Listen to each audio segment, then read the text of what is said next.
Right, if you were with us around 20 minutes ago, Geraint did promise to come back and tell us who the president of the IOC now is. You do have the news. It is Kirsty Coventry who will become the first female president of the IOC. This lady here.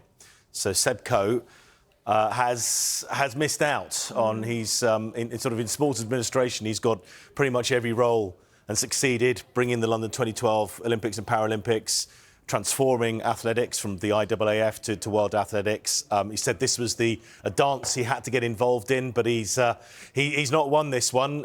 Kirsty Coventry has.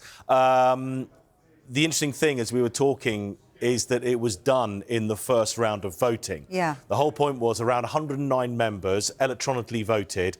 The winner would only be announced if there was a majority. Yeah. So you had to get around 55 votes. We never thought that was going to happen. We thought it might go through multiple rounds of voting, but it was done with one round of voting. It took less than 2 minutes, actually, for her to be voted in. Half an hour then to scrutinise it, just make sure all the votes cast were correctly done so. She is one of only 2 of the 7 who have actually been an athlete, been an Olympian. The other one was Coe. She's a medalist herself. She was an incredibly good swimmer. Won medals at the Beijing Games in 2008. You can see some pictures here now of her being congratulated at the IOC session, which was where the vote happened just in Greece, about a couple hundred miles away from Athens. That's where the vote was done. She has led some administrative roles as well. She's been the sports minister of Zimbabwe, which you would expect would present some challenges with the country, the turmoil that country sometimes goes through with sport and with politics. If she likes a challenge, she will have one, because the IOC needs evolution, perhaps not revolution. That was all the candidates were offering. It's forever a crowded marketplace.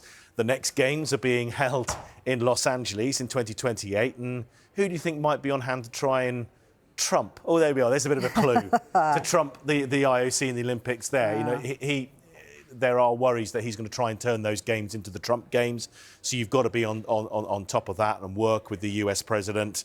Also, the wildfires that have been happening in Los Angeles. These are immediate problems, but there are wider problems about the viability of the Olympic Games. It is the greatest show on earth. Can it continue to be that?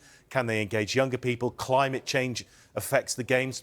We mentioned there LA with the wildfires, but about the Winter Games, potentially there are only 40 years potentially left before there isn't any viability for winter sports, for snow, etc. So there's a lot on their plate.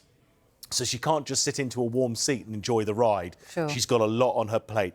Now, the reason, Vicky, she may have got over the line very early on in this one, she was the incumbent president's pick. Okay. For what we were hearing behind the scenes, all anecdotal, a lot of us that sort of chat to each other, between each other, words here, words there, is that Thomas Bach was she was his candidate to replace him. Okay. And when you've got the current president that's been there for 12 years in a large position of power and that lobbying, that's very difficult for the other 6 to try and compete with, however good their manifestos were, however good their visions were.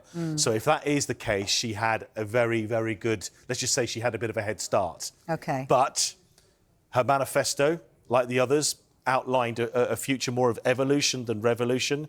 But I think perhaps is what's more significant above everything else today, Vicky, is that there have only been 9 presidents of the IOC in its entire history. We've got the 10th elected today, and it's a woman. It's the first time it's ever been a woman. All of these are men. And pretty much the entire rooms at times when I've sat in at IOC conventions, congresses, sessions, they're absolutely dominated by men.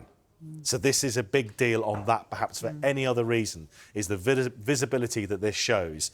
And yes, I've said that she probably had a bit of, she certainly had the backing of Thomas Bach, but she's had to do a hell of a lot of work. And if she was able to beat Seb Coe, who is charismatic, a great communicator, extraordinarily slick, if she's beaten him, she must have done something right.